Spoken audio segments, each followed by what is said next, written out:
Welcome to the Kumar Dev education. अपना अपना भाग्य। जैनेन्द्र कुमार। बहुत कुछ निरुद्देश्य घूम चुकने पर हम सड़क के किनारे की एक बेंच पर बैठ गए। नैनीताल की संध्या धीरे धीरे उतर रही थी। रूई के रेशे से भाप से बादल हमारे सिरों को छू छू कर बेरोक टोक घूम रहे थे। हल्के प्रकाश और अंधियारी से रंगकर कभी वे नीले दिखते, कभी सफेद और फिर देर में अरुण पड़ जाते। वे जैसे हमारे साथ खेलना चाह रहे थे।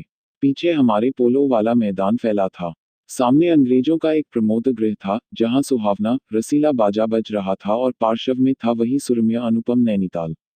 ताल में किश्तियां अपने सफे दपाल उड़ाती हुई एक दो अंग्रेज यात्रियों को लेकर इधर से उधर और उधर से इधर खेल रही थी।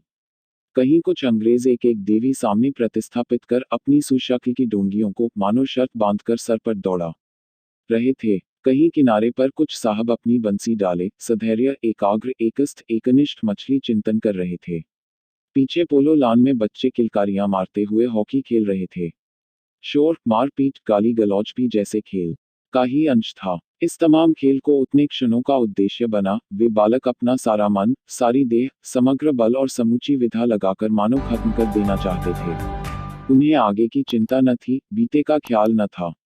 वे शिव तत्काल के प्राणी थे। वे शब्द की संपूर्ण सच्चाई के साथ जीवित थे। सड़क पर से नर नारियों का अविरल प्रवाह आ रहा था और जा रहा था। उसका न ओर था न छोर। यह प्रवाह कहाँ जा रहा था और कहाँ से आ रहा था, कौन बता सकता है। सब उम्र के, सब तरह के लोग उसमें थे।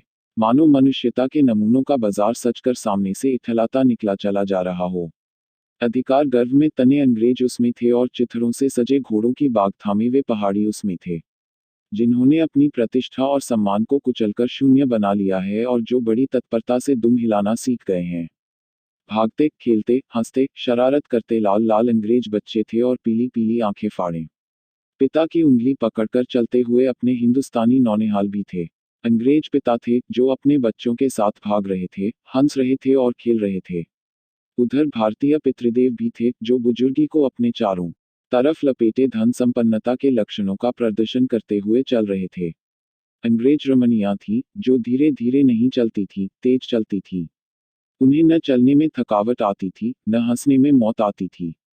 कसरत के नाम पर घोड़े पर भी बैठ सकती थी और घोड़े के साथ ही साथ जरा जी होते ही किसी किसी हिंदुस्तानी पर कोड़े भी फटकार सकती थी।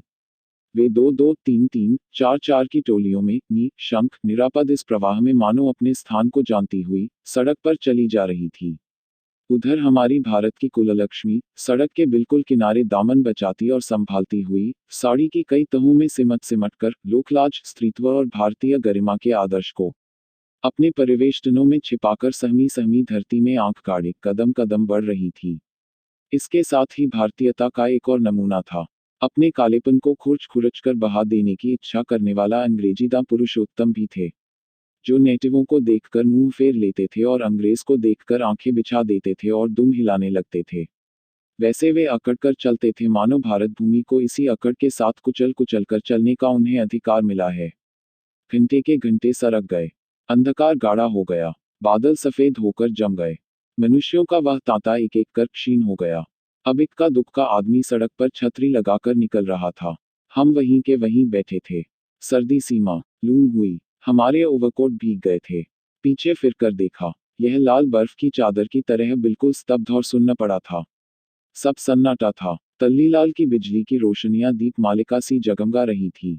वह जगमगाहट 2 माह ल तक फैले हुए प्रकृति के जलदर्पण पर प्रतिबिंबित हो रही थी और दर्पण का कांपता हुआ, लहरें लेता हुआ, वह जल प्रतिबिंबों को 100 गुना, 1000 गुना करके उनके प्रकाश को मानो एकत्र और पूंजीभूत करके व्याप्त कर रहा था। पहाड़ों के सिर पर की रोशनाइयां तारों सी जान पड़ती थी। हमारे देखते देखते एक घने पर्दे ने आकर इन सबको ढक दिया।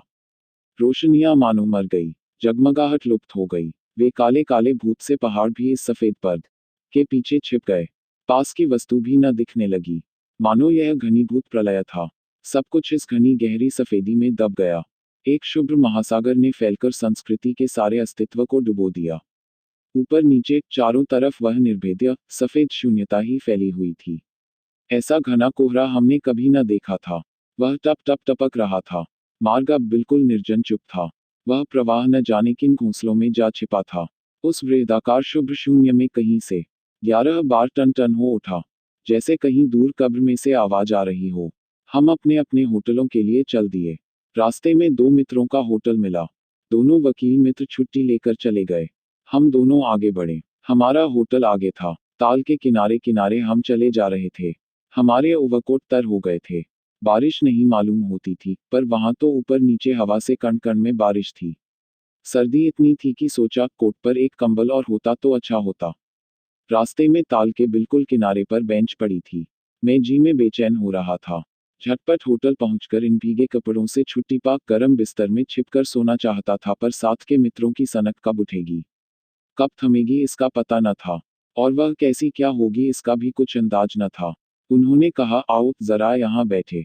हम उस चूते कोहरे में रात के ठीक 1 बजे तालाब के किनारे उस भीगी बर्फ सी ठंडी हो रही लोहे की बेंच पर बैठ गए। 5, 10, 15 मिनट हो गए। मित्र के उठने का इरादा न मालूम हुआ। मैंने खिसिया कर कहा, चलिए भी। अरे जरा बैठो भी। हाथ पकड़कर जरा बैठने के लिए जब इस जोर से बैठा लिया गया तो और चारा न रहा, लाचार बैठे रहना पड़ा। सनक से छुटकारा आसान न था, और यह जरा बैठना जरा न था, बहुत था। चुपचाप बैठे तंग हो रहा था, कुट रहा था कि मित्र अचानक बोले, देखो वह क्या है। मैंने देखा कोहरे की सफ धीमे कुछ ही हाथ दूर से एक काली सी सूरत हमारी तरफ बढ़ी आ रही थी। मैंने कहा, होगा कोई।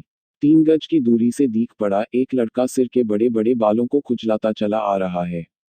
नंगे पैर है, नंगा सिर। एक मैली सी कमीज लटकाए है। पैर उसके न जाने कहाँ पड़ रहे हैं, और वह न जाने कहाँ जा रहा है, कहाँ जाना चाहता है। उसके कदमों में जैसे कोई न अगला है, न पिछला है, न दायां है, न बायां है। पास ही चुंगी की लालटे न के छोटे से प्रकाशवृत्त में देखा कोई 10 बरस का होगा। गोरे रंग का है, पर मेल से काला पड़ गया है। आंखें अच्छी बड़ी पर रूखी हैं। माथा जैसे अभी से झुर्रियां खा गया है। वह हमें न देख पाया। वह जैसे कुछ भी नहीं देख रहा था। न नीचे की धरती, न ऊपर चारों तरफ फैला हुआ कोहरा, न सामने का तालाब और न बाकी दुनिया। वह बस अपने विकट वर्तमान को देख रहा था। मित्र ने आवाज दी, ए। उसने जैसे जागकर देखा और पास आ गया। तू कहाँ जा रहा है? उसने अपनी सूनी आंखें फाड़ दी। दुनिया सो गई, तू ही क्यों घूम रहा है? बालक मौन मुख फिर भी बोलता हुआ चेहरा लेकर खड़ा रहा। कहाँ सोएगा? यहीं कहीं। कल कहाँ सोया था? दुकान पर। आज वहां क्यों नहीं? नौकरी से हटा दिया। क्या नौकरी थी? सब काम, 1 रुपया और जूठा खाना। फिर नौकरी करेगा? हाँ। बाहर चलेगा? हाँ। आज क्या खाना खाया? कुछ नहीं। अब खाना मिलेगा? नहीं मिलेगा। यूं ही सो जाएगा? हाँ। कहाँ? यहीं कहीं, इन्हीं कपड़ों में। बालक फिर आंखों से बोलकर मुंह खड़ा रहा। आंखें मानो बोलती थी, यह भी कैसा मूर्ख प्रश्न। माँ बाप हैं। कहाँ? 15 कोस दूर गांव में। तू भाग आया? हाँ। क्यों? मेरे कई छोटे भाई बहन हैं, सो भाग आया। वहां काम नहीं, रोटी नहीं। बाप भूखा रहता था और मारता था, माँ भूखी रहती थी और रोती थी।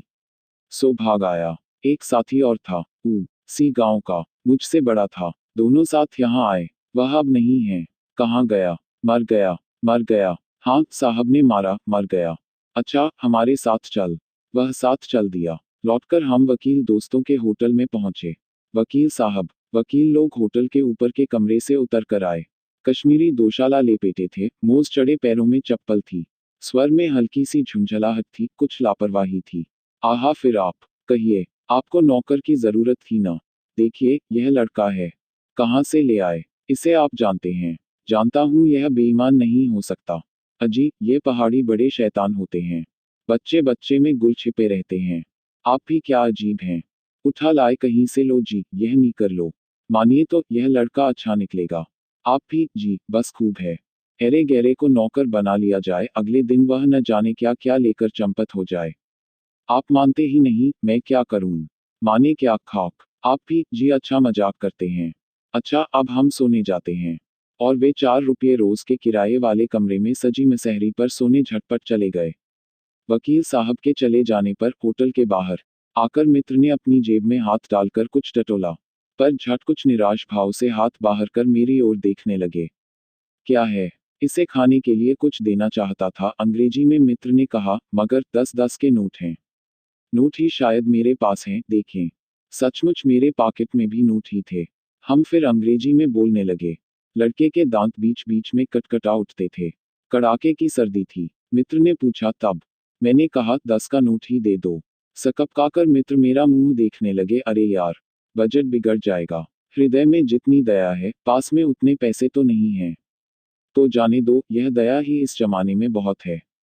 मैंने कहा। मित्र चुप रहे, जैसे कुछ सोचते रहे। फिर लड़के से बोले, अब आज तो कुछ नहीं हो सकता। कल मिलना। वह होटल रिपब जानता है, वहीं कल 10 बजे मिलेगा। हाँ, कुछ काम देंगे हुजूर। हाँ हाँ, ढूंढ दूंगा। तो जाऊं? हाँ। ठंडी सांस खींचकर मित्र ने कहा, कहाँ सोएगा? यहीं कहीं बेंच पर, पेड़ के नीचे किसी दुकान की भट्ठी में। बालक फिर उसी प्रेत गति से एक और बड़ा और कोहरे में मिल गया। हम भी होटल की ओर बढ़े। हवा तीखी थी, हमारे कोटों को पार कर बदन में तीर सी लगती थी। सिकुड़ते हुए मित्र ने कहा, भयानक शीत है। उसके पास बहुत कम कपड़े। यह संसार है यार। मैंने स्वार्थ की फिलॉसफी सुनाई, चलो पहले बिस्तर में गर्म हो लो, फिर किसी और की चिंता करना। उदास होकर मित्र ने कहा, स्वार्थ? जो कहो, लाचारी कहो, निष्ठुरता कहो, या बेहयाई।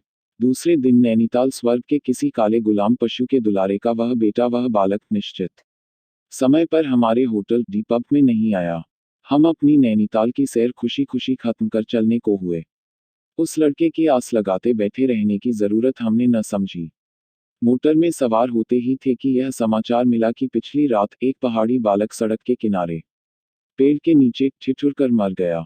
मरने के लिए उसे वही जगह, वही 10 बरस की उम्र और वही काले चिथड़ों की कमीज मिली। आदमियों की दुनिया ने बस यही उपहार उसके पास छोड़ा था। पर बताने वालों ने बताया कि गरीब के मुंह पर, छाती, मुट्ठी और पैरों पर बर्फ की हल्की सी चादर चिपक गई थी। मानो दुनिया की बेहयाई ढकने के लिए प्रकृति ने शव के लिए सफेद और ठंडे कफन का प्रबंध कर दिया था। सब सुना और सोचा, अपना अपना भाग्य। Like, share and subscribe. Thanks for watching.